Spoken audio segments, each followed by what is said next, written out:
नमस्कार दोस्तों, आज हम चर्चा करने जा रहे हैं उपराष्ट्रपति चुनाव को लेकर। उपराष्ट्रपति के चुनाव में सीधी फाइट थी एनडीए उम्मीदवार और इंडी उम्मीदवार के बीच, और आंकड़ों को देखा जाए तो जीत भी लगभग एनडीए के उम्मीदवार की सुनिश्चित थी। लेकिन विपक्ष को एक बड़ा मुद्दा प्रधानमंत्री के मतदान के दौरान जिस प्रकार की वीडियोग्राफी की गई और जिस प्रकार चुनाव के सिस्टम से जुड़े लोग उनके आगमन पर खड़े हुए, तो विपक्ष को सवाल खड़े करने का अवसर तो मिलता है, क्योंकि वहां पर वोट देने के लिए प्रधानमंत्री नहीं जाते, वहां पर वोट देने के लिए सांसद जाते हैं, और वाराणसी के सांसद को चुनाव का अमला खड़े होकर स्वागत करे और बाकी सांसदों का नहीं करे, तो ये तो पक्षपात हुई ना।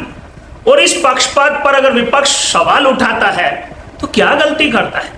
सत्ता में जो बैठे हैं उन्हें परंपराएं और मर्यादाएं तो खुद को कायम करनी होगी, और मोदी जी के सामने जो चुनाव अमले से जुड़े लोग खड़े हुए वो भी सब नहीं खड़े हुए, कुछ लोग खड़े हुए, कुछ नहीं खड़े हुए, तो ये सम्मान भी है और तौहीन भी है।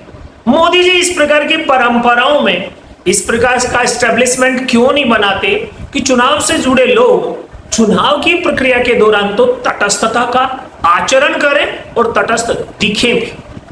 अगर यही मोदी जी जब वाराणसी के सांसद के रूप में नामांकन करने जाते हैं तो चुनाव प्रक्रिया से जुड़े लोग बैठे बैठे उनका आवेदन स्वीकार करते हैं, और यही मोदी जी जब संसद में वोट डालने जाते हैं उपराष्ट्रपति के लिए तो आधा अधूरा जो वहां पर चुनाव प्रक्रिया से जुड़ा अमला है वो खड़ा होता है, बैठा रहता है।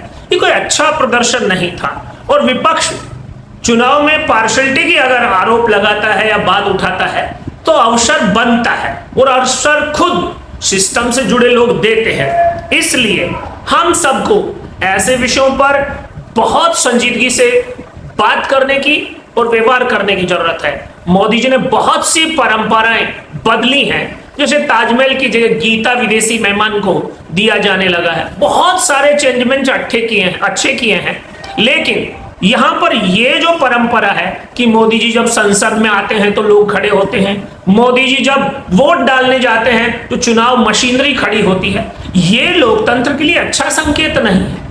और इस अच्छे संकेत नहीं होने पर भाजपा के लोग नहीं बोल रहे हैं तो गलत परंपरा डाल रहे हैं। गलत को गलत और सही को सही कहने का सामर्थ्य जिस दिन लोग खो देंगे उस दिन लोकतंत्र भी विलुप्त हो जाएगा। और हम तो हमारे पड़ोस के देशों में देख चुके हैं, श्रीलंका में किस प्रकार की हिंसा हुई, बांग्लादेश में किस प्रकार तख्ता पलट हुआ, और अभी नेपाल में क्या चल रहा है। हमारे देश में जो लोकतांत्रिक मर्यादाएं और मूल्य हैं उनका सम्मान तभी तक है जब इस सिस्टम से जुड़ी एजेंसियां तटस्थता का आचरण करें। संसद में और अभी उपराष्ट्रपति के चुनाव में जिस प्रकार का खड़े होने का दिखावा किया जा रहा है वह एक अच्छी परंपरा नहीं है, और प्रधानमंत्री को आगे बढ़कर इस प्रकार की परंपराओं पर बोलना चाहिए, रोकना चाहिए। आप सबकी क्या राय है? मुझे तो यही लगता है कि यह परंपरा लोकतंत्र में अविश्वास को जन्म देती है, और लोकतंत्र विश्वास से चलता है। इसलिए सत्तारूढ़ दल की ज्यादा जिम्मेदारी है कि वो जनता का लोकतंत्र में विश्वास बनाए रखे,